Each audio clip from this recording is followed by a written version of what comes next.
जगत पूज्ये जगत द्वंद्वे सर्वशक्ति स्वरूपिणी सर्वात्मिके श्री कौमारी जगन्मात नमोस्तुते। त्रिपुरां त्रिगुणाधारां मार्ग ज्ञान स्वरूपिणी त्रैलोक्या वंदिता देवी त्रिमूर्ति प्रणमाम्यहम्। कालिकां तु कलातीतां कल्याण हृदयां शिवां कल्याण जननी नित्यं कल्याणीं प्रणमाम्यहम्। आनिमादि गुणोदारां मकराकारकक्षुषम् अंतशक्ति भेदां तां कामाक्षी प्रणमाम्यहम्। चंडवीरां चंडमायां चंडमुंडप्रपञ्चनीं तां नमामि च देवेशीं चंडिकां चंडविक्रमां। सुखानन्दकरीं शान्तां सर्वदेवैर्नमस्कृतां सर्वभूतात्मिकां देवीं शाम्भवीं प्रणमाम्यहम्। चण्डवीरां चण्डमायां रक्तबीजप्रभञ्जनीं तां नमामि च देवेशीं कालरात्रिं गुणशालिनीं। सुंदरीं स्वर्ण सर्वांगीं सुख सौभाग्यदायिनीं संतोष जननीं देवीं महागौरी प्रणमाम्यहम्। दुर्गमे दुस्तरे कार्य भयदुर्ग विनाशिनी प्रणमामि सदा भक्त्या दुर्गा दुर्गतिनाशिनी। ओम महालक्ष्मै नमो नमः। ओम विष्णुप्रियाय नमो नमः। ओम धनप्रदाय नमो नमः। ओम विश्वजनन्यै नमो नमः। ओम महालक्ष्मै नमो नमः। ओम विष्णुप्रियाय नमो नमः। ओम धनप्रदाय नमो नमः। ओम विश्वजनन्यै नमो नमः। ओम कृष्णाय वासुदेवाय हरये परमात्मने प्रणतः क्लेशनाशाय गोविन्दाय नमो नमः। ओम कृष्णाय वासुदेवाय हरये परमात्मने प्रणतः क्लेशनाशाय गोविन्दाय नमो नमः। राधा साध्यं साधनं यस्य राधा मन्त्रो राधा मन्त्रदात्री च राधा सर्वं राधा जीवनं यस्य राधा राधा राधा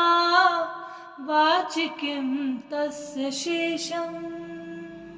जय जय गिरिवर राजकिशोरी जय महेश मुख चंद चकोरी जय गजवदन षडानन माता जगत जननी दामिनी दुति गाता। जय जय गिरिवर राजकिशोरी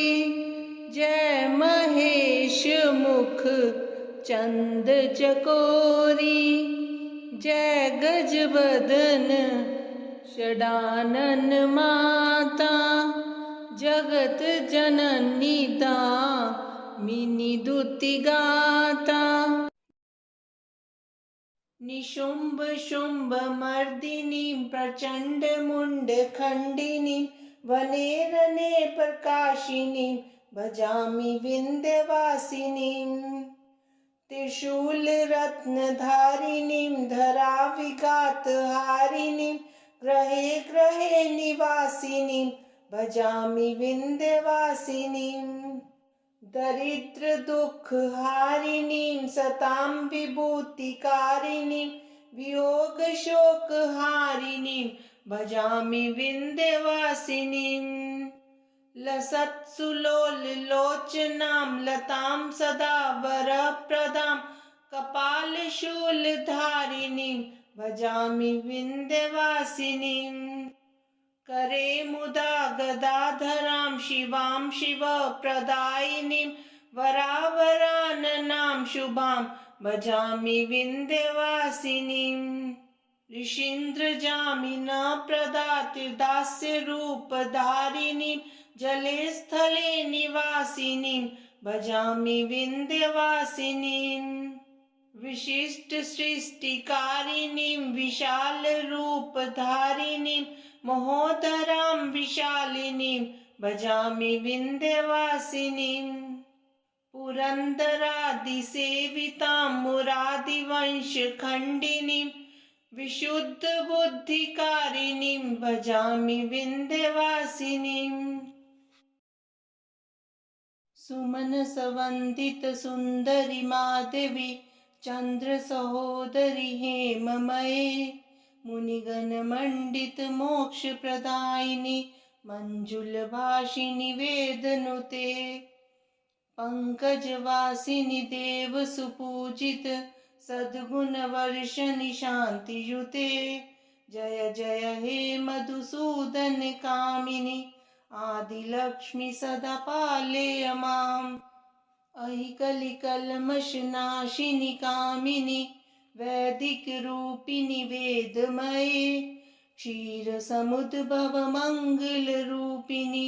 मन्त्रनिवासिनि मन्त्रनुते मङ्गलदायिनि अम्बुजवासिनि देवगणाश्रितपादयुते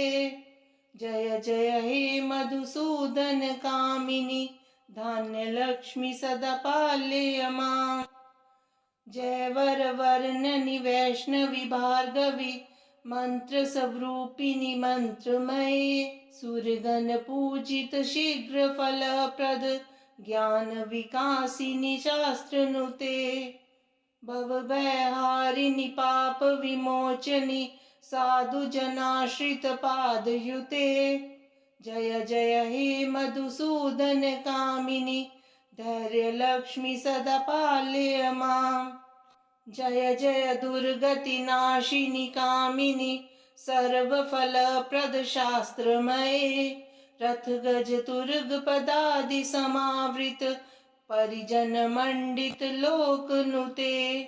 हरिहर ब्रह्म सुपूजित सेवित तापनिवारिणि पादयुते जय जय हे मधुसूदन कामिनि गजलक्ष्मी रूपेण पालय माम् अहि खगवाहिनि मोहिनि चक्रिणि रागविवर्धिनि ज्ञानमये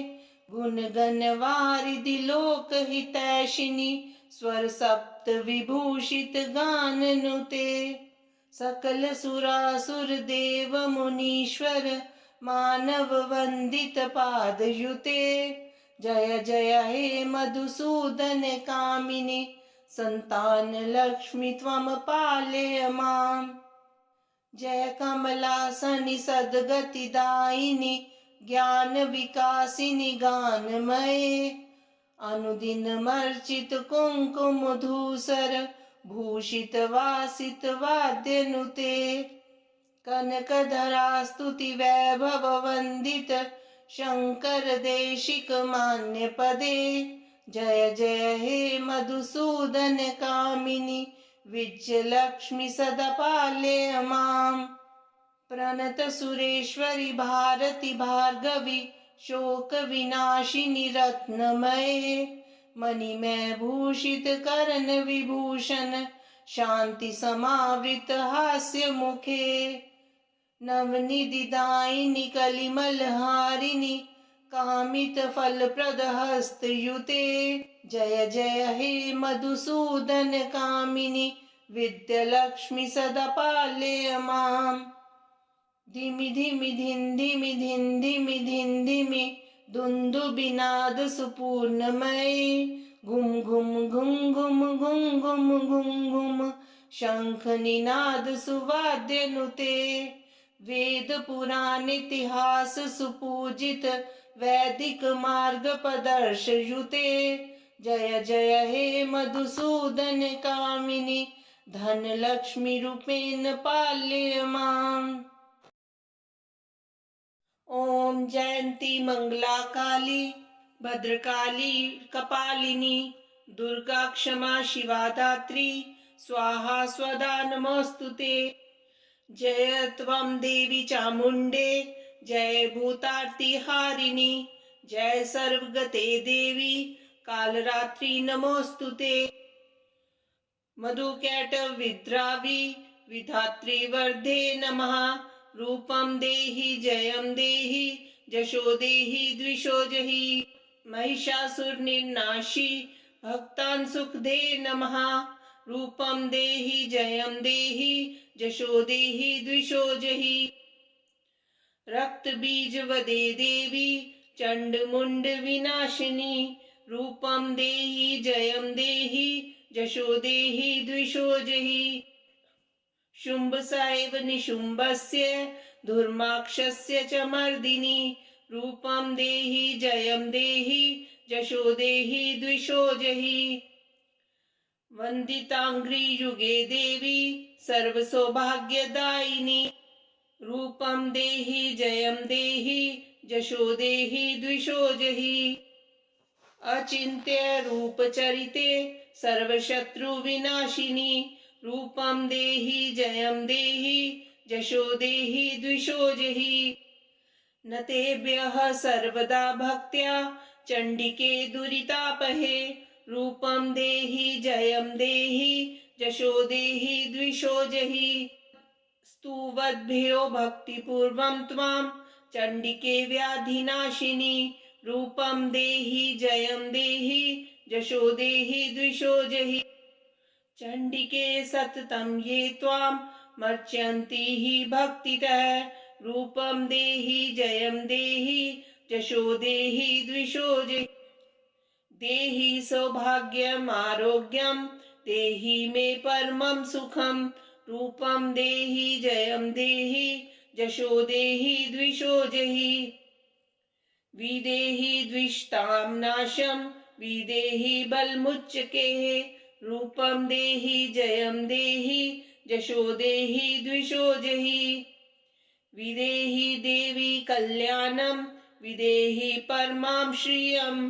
रूपं देहि जयं देहि जशो देहि द्विषो जहि सुरासुर शिरोरत्न निघ्रिश्चरणे अंबिके रूपं देहि जयं देहि जशो देहि द्विषो जहि विद्यावन्तं यशस्वन्तं लक्ष्मीवन्तं जनं कुरु रूपं देहि जयं देहि जशो देहि द्विषो जहि प्रचंड दैत्य दर्प गणे चंडिके प्रणताय मे रूपं देहि जयं देहि जशो देहि द्विषो जहि चतुर्भुजे चतुर्वक्त्र संस्तुते परमेश्वरी रूपं देहि जयं देहि जशो देहि द्विषो जहि कृष्णेन संस्तुते देवी शश्वत भक्त्या सदाम्बिके रूपं देहि जयं देहि जशो देहि द्विषो जहि हिमाचल सुतानाथ संस्तुते परमेश्वरी रूपं देहि जयं देहि जशो देहि द्विषो जहि इंद्राणीपति सद भाव पूजिते परमेश्वरी रूपं देहि जयं देहि जशो देहि द्विषो जहि देवी प्रचंड दोर्दंड दैत्यदर्प विनाशिनी रूपं देहि जयं देहि जशो देहि द्विषो जहि देवी भक्तजनो धाम दत्तानन्दोदयम्बिके रूपं देहि जयं देहि जशो देहि द्विषो जहि पत्नीं मनोरमा देवी मनोवृतानुसारिणीं तारिणीं दुर्गसंसार सागरस्य कुलोद्भवाम् इदं स्तोत्रं पठित्वां तु महास्तोत्रं पठे नरः स तु सप्तशती संख्या वरमाप्नोति सम्पदाम् मुनीन्द्रवृन्दवन्दिते त्रिलोकशोकहारिणि प्रसन्नवक्त्रपङ्कजे निकुञ्जभूविलासिनि व्रजेन्द्रभानुनन्दिनि व्रजेन्द्रसूनु सङ्गते कदा करिष्यसि मां कृपा कटाक्षभाजनम् अशोकवृक्षवल्लरी वितानमण्डपस्थिते प्रवालबालपल्लव प्रभारुणाङ्घ्रिकोमले वराभयस्फुरत्करे प्रभूतसम्पदालये कदा करिष्यसि मां कृपाकटाक्षभाजनम् अनङ्गरङ्गमङ्गलप्रसङ्गभङ्गुरभ्रुमां सविभ्रमं ससम्भ्रमं दिगन्तवानपातने निरन्तरं वशीकृत प्रतीतनन्दनन्दने कदा करिष्यसि मां कृपाकटाक्षभाजनम् तडित्सुवर्णचम्पकप्रदीप्तघोरविग्रहे मुखप्रभापरास्तकोटिशारदेन्दुमण्डले विचित्रचित्रसञ्चरचकोरशावलोचने कदा करिष्यसि मां कृपा कटाक्षभाजनम् मदोन्मदातियौवने प्रमोदमानमण्डिते प्रियानुरागरञ्जिते कलाविलासपण्डिते अनन्यधन्यकुञ्जराज्यकामकेलिकोविदे कदा करिष्यसि मां कृपाकटाक्षभाजनम् अशेषहावभावधीरहीरहारभूषिते प्रभूतशातकुम्भकुम्भकुम्भिकुम्भसुस्तनि प्रशस्तमन्दहास्यचूर्णपूर्णसौख्य सागरे कदा करिष्यसि मां कृपा कटाक्षभाजनम् मृणालवालवल्लरी तरङ्गरङ्गदोर्लते लताग्रलास्यलोलनीललोचनावलोकने लल्लुलन्मिलन्मनोज्ञमुग्धमोहनाश्रय कदा करिष्यसि मां कृपाकटाक्षभाजनम् सुवर्णमालिकाञ्चितत्रिरेखकम्बुकण्ठगे त्रिसूत्रमङ्गलीगुणत्रिरत्नदीप्तिदीदिते सलोलनीलकुन्तलप्रसन्नगुच्छगुम्फिते कदा करिष्यसि मां कृपाकटाक्षभाजनम् नितम्बबिम्बलम्बमानपुष्पमेखलागुणे प्रशस्तरत्नकिङ्किणीकलापमध्यमञ्जुले करीन्द्रशुण्डदण्डिकावरोहशोभगोरुके कदा करिष्यसि मां कृपाकटाक्षभाजनम् अनेकमन्त्रनादमञ्जुनुप्रारवस्खलत् समाजराजहंसवंशनिक्वनातिकौरवे विलोलहेमवल्लरी विडम्बिचारुचक्रमे कदा करिष्यसि मां कृपाकटाक्षभाजनम् अनन्तकोटिविष्णुलोकनम्रपद्मचार्चिते हिमाद्रिचापलोमजा विरिञ्चिजावरप्रदे अपारसिद्धिरिद्धिदिग्धसत्पदाङ्गुलीनके कदा करिष्यसि मां कृपाकटाक्षभाजनम् मखेश्वरी क्रियेश्वरी स्वदेश्वरी सुरेश्वरी त्रिवेद भारतीश्वरी प्रमाण शासनेश्वरी रमेश्वरी क्षमेश्वरी प्रमोद काननेश्वरी ब्रजेश्वरी प्रजाधिपे शिराधिके नमोस्तुते। इतीदमद्भुतं स्तवं निशम्य भानुनन्दिनी करोतु सन्ततं जनं कृपाकटाक्षभाजनं भवेत् दैवसञ्चिता त्रिरूपकर्मनाशनं लभेत् तदा व्रजेन्द्रसूनुमण्डलप्रवेशनम्। जय जय श्री राधे।